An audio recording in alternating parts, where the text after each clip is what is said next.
আসসালামু আলাইকুম সুপ্রিয় সপ্তম শ্রেণীর শিক্ষার্থী। আমরা আজকে তোমাদের দ্বিতীয় অধ্যায় অনুশীলনী 2.2 এর 4, 5 এবং 6 নম্বর প্রশ্নের সমাধান করব। প্রথমে দেখো 4 নম্বর বলা আছে প্রতি লিটার মিল্ক ভিটা দুধ 52 টাকায় কিনে 55 টাকা দরে বিক্রয় করলে শতকরা কত লাভ হয়? তো দেখো আমরা এখানে প্রথমে দেখো লিখে নেব যে প্রতি লিটার দুধের যেহেতু ক্রয় মূল্য 52 টাকা আর বিক্রয় মূল্য 55 টাকা, এর জন্য বলে বুঝে ক্রয় মূল্য বা প্রতি লিটার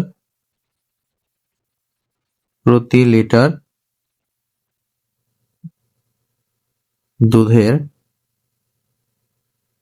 ক্রয় মূল্য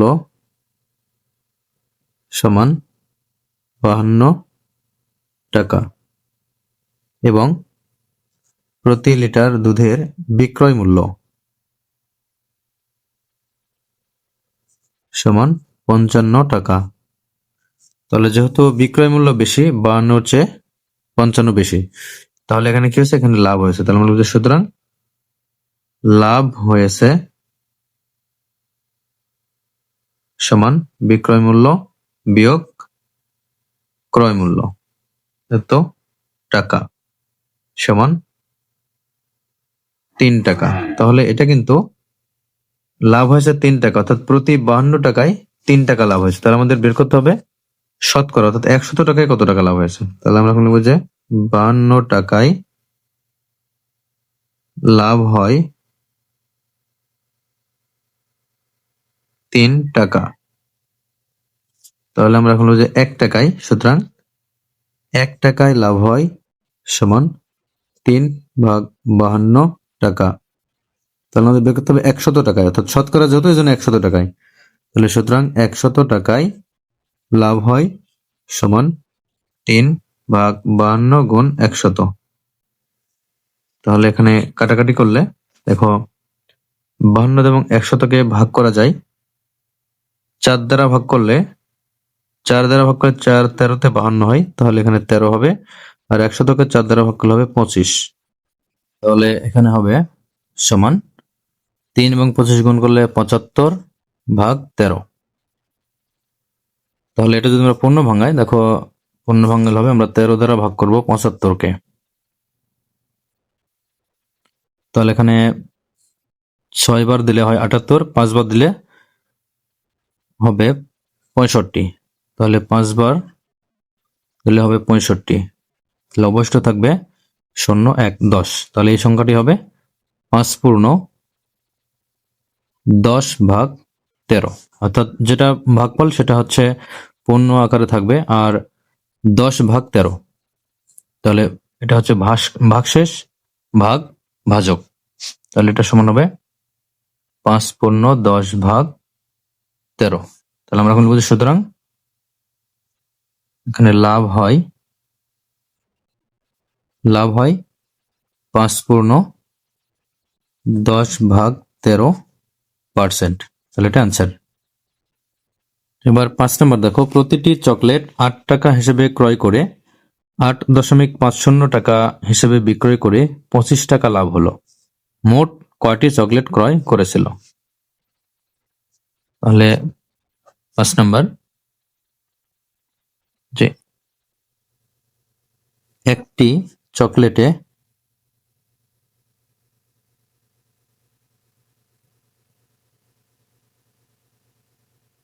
চকলেটের ক্রয় মূল্য 8 টাকা।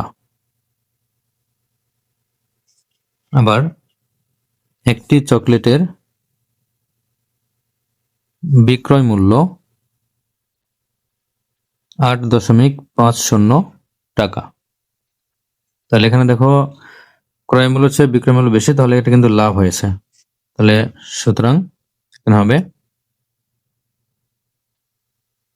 লাভ হয়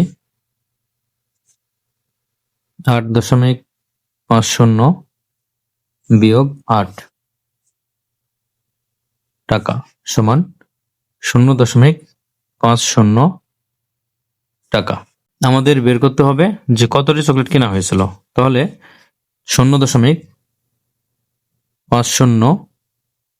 টাকা লাভ হয় একটি চকলেটে।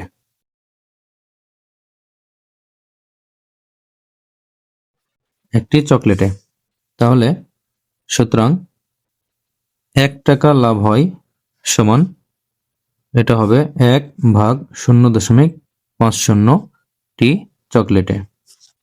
তো লাভ কিন্তু হচ্ছে, দেখো 25 টাকা লাভ হয়েছে, মোট 25 টাকা লাভ হয়েছে। তাহলে সুতরাং 25 টাকা লাভ হয় সমান 1/0.50 গুণ 25।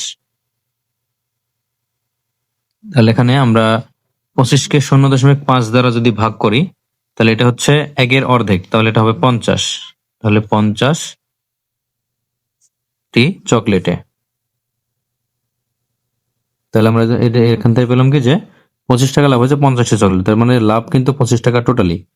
তাহলে চকলেট কেনা হয়েছিল 50টি। তাহলে সুতরাং চকলেট কেনা হয়েছিল, চকলেট বা ক্রয় করা হয়েছিল, ক্রয় করা হয়েছিল 50টি। তাহলে এটা হবে উত্তর। এখন 6 নম্বর। তো দেখো 6 নম্বর বলা আছে, প্রতি মিটার 125 টাকা দরে কাপড় ক্রয় করে 150 টাকা দরে বিক্রয় করলে দোকানদারের 2000 টাকা লাভ হয়। দোকানদার কত মিটার কাপড় ক্রয় করেছিল? তাহলে দেখো 6 নম্বর, যে 1 মিটার কাপড়ের ক্রয় মূল্য সমান 125 টাকা। এবং 1 মিটার কাপড়ের বিক্রয় মূল্য সমান 150 টাকা। তাহলে এখানে দেখো বিক্রয় মূল্য 150 আর ক্রয় মূল্য 125, তার মানে বিক্রয় মূল্য বেশি, এজন্য লাভ হয়েছে। তাহলে সুতরাং লাভ হয় 150 বিক্রয় মূল্য বিয়োগ ক্রয় মূল্য 125 টাকা। তাহলে সমান এখানে হবে 25 টাকা। তাহলে 25 টাকা লাভ হয় 1 মিটার কাপড়ে। তার মধ্যে বের করতে হবে যে মোট কত মিটার কাপড় কেনা হয়েছিল। তাহলে এখানে দেখো যে 25 টাকা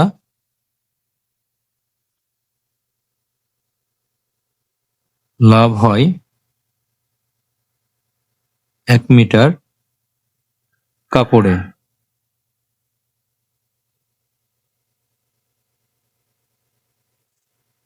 সুতরাং 1 টাকা লাভ হয়, তাহলে 1/25 মিটার কাপড়ে। তাহলে লাভ কিন্তু এখানে দেওয়া আছে 2000 টাকা। তাহলে সুতরাং 2000 টাকা লাভ হয় সমান 1/25 গুণ 2000।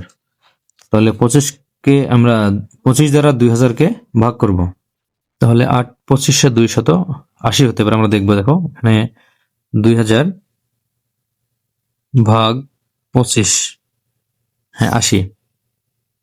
তাহলে এত সমান 80 মিটার কাপড়ে। তাহলে এখন আমরা লিখবো যে সুতরাং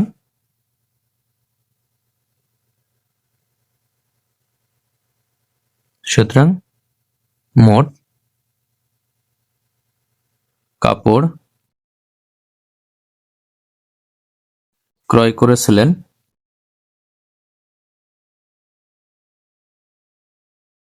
80 মিটার। তাহলে এটা অ্যান্সার।